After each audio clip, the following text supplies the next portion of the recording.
اعوذ باللہ من الشیطان الرجیم بسم اللہ الرحمن الرحیم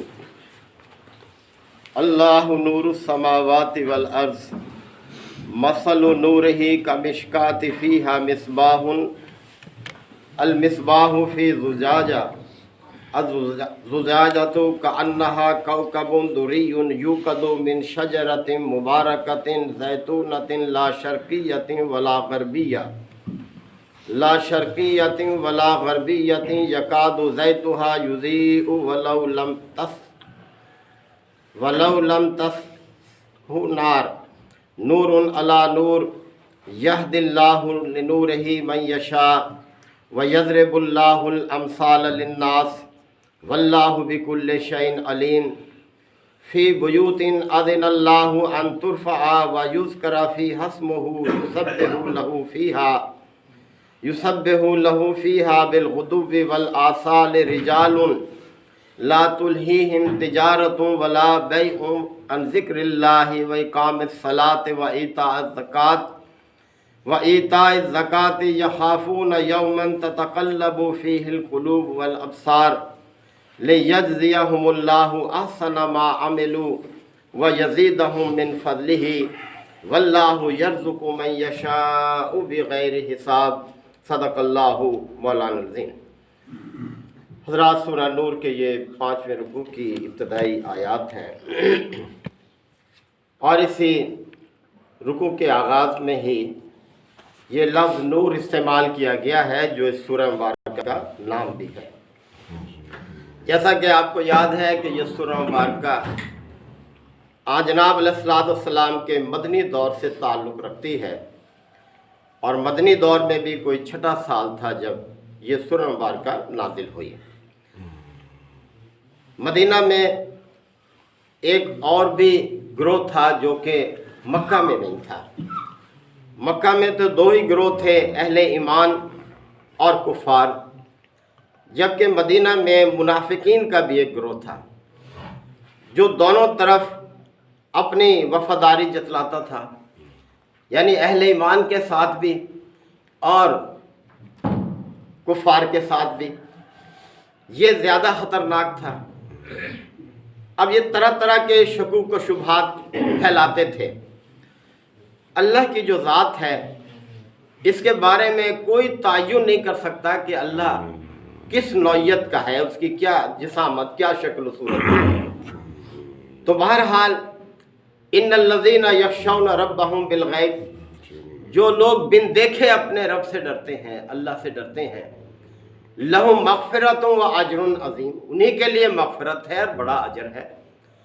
اللہ اپنی قدرت کے لحاظ سے ہر طرف موجود ہے، اس کی قدرت کے نشانات ہر طرف ہمارے پاس اس کی گواہی دے رہے ہیں، اس کے علم کی، اس کی حکمت کی، اس کی قدرت کی، اس کی تخلیق کی، ہر چیز کی، اور وہ نظروں سے اوجھل بھی ہے، یعنی کوئی اس کو دیکھ نہیں سکتا، نگاہیں اس کو پا نہیں سکتی۔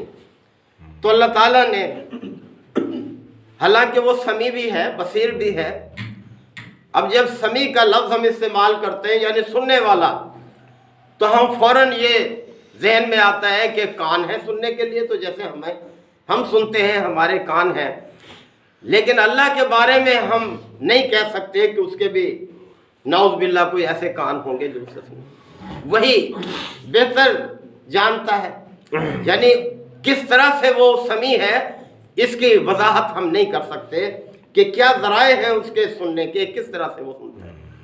اسی طرح سے وہ بصیر ہے، تو بصیر دیکھنے والا۔ ہم تو یہ سمجھتے ہیں کہ ہمیں اللہ نے آنکھیں دی، ہم ان سے دیکھتے ہیں، تو اللہ کے لیے ہم کسی ایسے عضو کا تعین نہیں کر سکتے کہ اللہ کی کوئی آنکھیں کس طرح کی ہیں، یہ کس طرح سے وہ بصیر ہے، کیسے دیکھتا ہے۔ اسی طرح سے ہم جب ارادہ کرتے ہیں تو ہماری توجہ فوراً دل کی طرف جاتی ہے کہ دل سے ارادہ کیا جاتا ہے، لیکن اللہ تعالیٰ بھی کتنے کاموں کا ارادہ کرتا ہے، اور خود فرماتا ہے کہ انما امرہ اذا اراد شیئا ان یقول لہ کن فیکون، کہ ہماری شان تو یہ ہے کہ جب ہم کسی کام کا ارادہ کرتے ہیں تو ہم تو حکم دیتے ہیں ہو جا، اور وہ کام ہو جاتا ہے۔ تو اللہ کے لیے کسی دل کا بھی کوئی تعین نہیں کیا جا سکتا کہ وہ اس کا کوئی دل ہے جس میں وہ ارادہ کرتا ہے؟ تو بہرحال عجیب طرح کے شکوک و شبہات پھیلاتے تھے یہ منافقین جو تھے. تو اللہ تعالیٰ نے خود وضاحت فرمائی ہے اپنے حوالے سے کچھ. فرمایا اللہ نور السماوات والارض، اللہ تو آسمانوں اور زمین کا نور ہے. آسمانوں اور زمین کی جب اکٹھے قرآن مجید میں یہ لفظ استعمال ہوتے ہیں تو اس سے مراد پوری کائنات ہوتی ہے، پوری کائنات. تو یہ ترجمہ بھی کیا جا سکتا ہے کہ اللہ نور السماوات والارض، اللہ کائنات کا نور ہے. اور نور ہم اس چیز کو کہتے ہیں جس سے چیزوں کا ظہور ہوتا ہے، چیزیں ظاہر ہوتی ہیں. کہ اگر روشنی نہ ہوتے، اب جیسے یہ لائٹ ہم آف کر دیں، یہ چیزیں جو اس وقت ظاہر ہیں یہ سب کے سب کیا ہو جائیں گی؟ اجل ہو جائیں گی یہ سب کے سب. تو اللہ سے ہی ہر چیز کا ظہور ہے، اس کے نور سے ہر چیز کا ظہور ہے. اور نور کا لفظ علم کے لیے بھی استعمال ہوتا ہے، یعنی اللہ ہی وہ ذات ہے جس کا علم پوری کائنات پر حاوی ہے، اور اس کی مخلوق کے پاس جو علم ہے وہ بھی اسی کا بخشا ہوا ہے، اسی کی طرف سے ہے یہ. اور اس کے مقابلے میں جو لفظ استعمال ہوتا ہے، یعنی علم جو ہے جہالت اس کے مقابلے میں. اور جہالت کیا ہے؟ تاریکی اور اندھیرے کا نام بھی جہالت ہے یہ.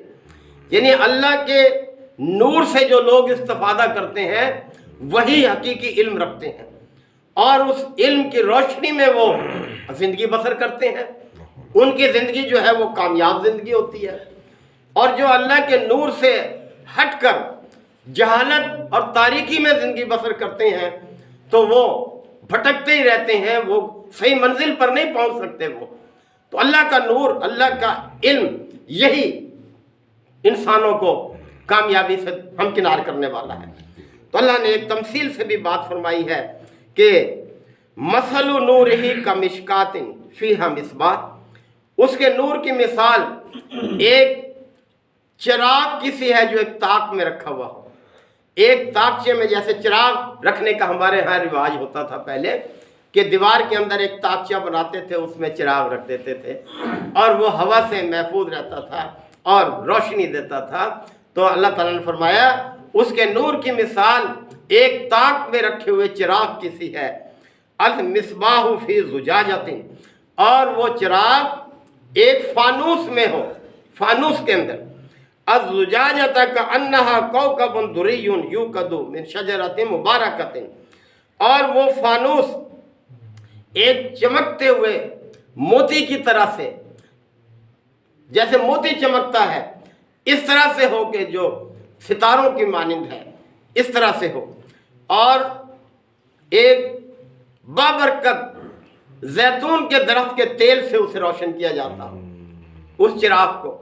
لا شرقیت ولا غربیت، اور اس چراغ کی جو روشنی ہے نہ شرقی ہے نہ غربی ہے، یعنی اس کی حدود کا بھی کوئی تعین نہیں ہے. اللہ کی جو روشنی ہے، اللہ کا جو نور ہے، اس کے حدود کا کوئی تعین نہیں کیا جا سکتا. وہ پوری کائنات کو روشن کیے ہوئے ہے. یکاد زیتھا یضیء، اور اس چراغ کا تیل جو ہے خود بخود بھڑکا جاتا ہے. ولو لم تمسسہ نار، خواہ اسے آگ بھی نہ چھوئے، یعنی اس کو روشن کرنے کی کوئی ضرورت نہیں ہے، کوئی اس کو روشن کرنے کا ذریعہ کی کوئی ضرورت نہیں ہے. خود بخود اللہ کا نور جو ہے وہ آپ سے آپ روشن ہے اور کائنات کو روشن کیے ہوئے ہے. نور علی نور، روشنی پر روشنی، کوئی اس کی مقدار کا تعین نہیں، کوئی اس کے حدود کا تعین نہیں. اس طرح سے ہے وہ ذات. یہد اللہ لنورہ من یشاء، اور اللہ جس کو چاہتا ہے اپنے اس نور کی طرف ہدایت عطا کرتا ہے، یعنی اپنی اس روشنی سے ہدایت عطا کرتا ہے. وَيَضْرِبُ اللَّهُ الْأَمْثَالَ لِلنَّاسِ، اور اللہ تعالیٰ لوگوں کو سمجھانے کے لیے مثالیں بیان کرتا ہے. تو یہ جو تمثیل بیان کی ہے چراغ کی، طاقچے کی، فانوس کی، مفسرین لکھتے ہیں چراغ سے مراد اللہ تعالیٰ کی ذات ہے، اور طاقچے سے مراد یہ پوری کائنات ہے، یہ پوری کائنات. اور فانوس وہ پردہ ہے کہ جس میں حضرت حق نے اپنی ذات کو خلق خدا سے چھپایا ہوا ہے، مخفی رکھا ہوا ہے. کوئی اس کو دیکھ نہیں سکتا جو ہے یہ. تو وَيَضْرِبُ اللَّهُ الْأَمْثَالَ لِلنَّاسِ، اللہ لوگوں کو سمجھانے کے لیے مثالیں بیان کرتا ہے. وَاللَّهُ بِكُلِّ شَيْءٍ عَلِيمٌ، اور اللہ ہی ہے جو ہر چیز کا علم رکھتا ہے. اللہ کا علم بہت وسیع ہے، اس کے علم کا کوئی اندازہ نہیں لگا سکتا. فی بیوت اذن اللہ، اب اللہ تعالیٰ نے فرمایا کہ وہ لوگ جو اللہ کے نور سے روشنی حاصل کرتے ہیں وہ ان گھروں میں پائے جاتے ہیں. فی بیوت، ان گھروں میں پائے جاتے ہیں. اذن اللہ ان ترفع، کہ جن کو بلند کرنے کا اللہ نے اذن دیا ہے، اللہ نے حکم دیا ہے ان گھروں کو بلند کرنے کا. اس سے مراد مفسرین نے مسجدیں لی ہیں کہ یہ مسجدیں وہ مقامات ہیں، وہ عمارتیں ہیں یہ کہ جن کو بلند کرنے کا، جن کو تعمیر کرنے کا، جن کو آباد کرنے کا اللہ نے حکم دیا ہے. اور اللہ کے نور سے ہدایت پانے والے لوگ ان گھروں میں پائے جاتے ہیں، مسجدوں کو آباد کرنے والے ہیں. وَيُذْكَرَ فِيهَا اسْمُهُ، اور اس میں وہ اس کے نام کا ذکر کرتے ہیں، اللہ کی بڑائی جو ہے اس کا اظہار، اس کو یاد کرتے ہیں. یسبح لہ فیہا بالغدو والآصال، اور صبح و شام اس میں اللہ کی تسبیح کرتے ہیں، اللہ کی پاکیزگی کا اقرار کرتے ہیں، اللہ کی پاکیزگی بیان کرتے ہیں، ایک دوسرے کے سامنے اللہ کی صفات جو ہیں وہ یاد کرتے ہیں. یعنی یہ مسجدیں اس مقصد کے لیے ہیں، اللہ کا گھر ہے یہ مسجد جو ہے یہ. رجال، اور ان مسجدوں میں وہ لوگ موجود ہیں، لا تلہیہم تجارتاً، کہ جنہیں غافل نہیں کرتی ان کی تجارت، ان کے کاروبار بھی اللہ کی یاد سے انہیں غافل نہیں کرتے. ولا بیع عن ذکر اللہ، اور نہ ہی اللہ کے ذکر سے ان کی یہ خرید و فروخت، یعنی یہ بھی اللہ کی یاد سے ان کو غافل نہیں کرنے پاتی. وَإِقَامَ الصَّلَاةِ، اور نماز کے قیام سے ان کو غافل نہیں کرتی. یہ ان کی تجارت، ان کے کاروبار، ان کے مشاغل، دوسری جو بھی مصروفیات ہیں زندگی کی، وہ مصروفیات انہیں اللہ کی یاد سے غافل نہیں کرنے پاتی، نماز سے غافل نہیں کرنے پاتی. وَإِيتَاءِ الزَّكَاةِ، اور زکوٰۃ کی ادائیگی سے بھی انہیں غافل نہیں کرنے پاتی. یعنی ہر طرح کی عبادت وہ اللہ تعالیٰ کی کرتے ہیں، جسمانی بھی مالی بھی، یعنی جو بھی اللہ تعالیٰ نے حکم دیا ہے اس کو بجا لاتے ہیں. اور وہ لوگ کہاں پائے جاتے ہیں؟ ان کی پہچان یہ گھر ہے کہ جو اللہ کے گھر ہیں، جن کو وہ آباد کرتے ہیں، اپنی ہر مصروفیت کو چھوڑ کر اس گھر کو آباد کرنے کے لیے آ جاتے ہیں. اللہ کی یاد ہر چیز سے ان کے لیے قیمتی ہے، ہر چیز پر فوقیت رکھتی ہے، اور انہیں غافل نہیں کرنے پاتی کوئی چیز اللہ کی یاد سے. اور پھر فرمایا یخافون یومن، اور وہ اس دن سے ڈرتے رہتے ہیں. اس دن سے مراد قیامت کا دن ہے، یعنی اس دن کا دھڑکا لگا رہتا ہے، اے اللہ وہ دن کوئی دور نہیں ہے، وہ بہت قریب ہے، اور واقعی بہت قریب ہے. انسان کی جو زندگی ہے کسی وقت بھی اس پر موت آ سکتی ہے، کسی وقت بھی اس کا خاتمہ ہو سکتا ہے. اس کے لیے نہ کوئی بیماری کی ضرورت ہے، نہ کسی حادثے کی ضرورت ہے. جب مہلت عمل پوری ہو جائے گی تو نافذ ہو جائے گی یہ موت، اور یہی اس کے لیے قیامت ہے. اس کے بعد وہ چاہے ہزاروں سال عالم برزخ میں پڑا رہے، زمین میں رہے یا سمندر میں پڑا رہے، جب اٹھے گا تو ایسے لگے گا جیسے ایک دن یا اس کا بھی بہت کم حصہ جو ہے وہ گزار کر آیا ہے، بسر کر کے آیا ہے.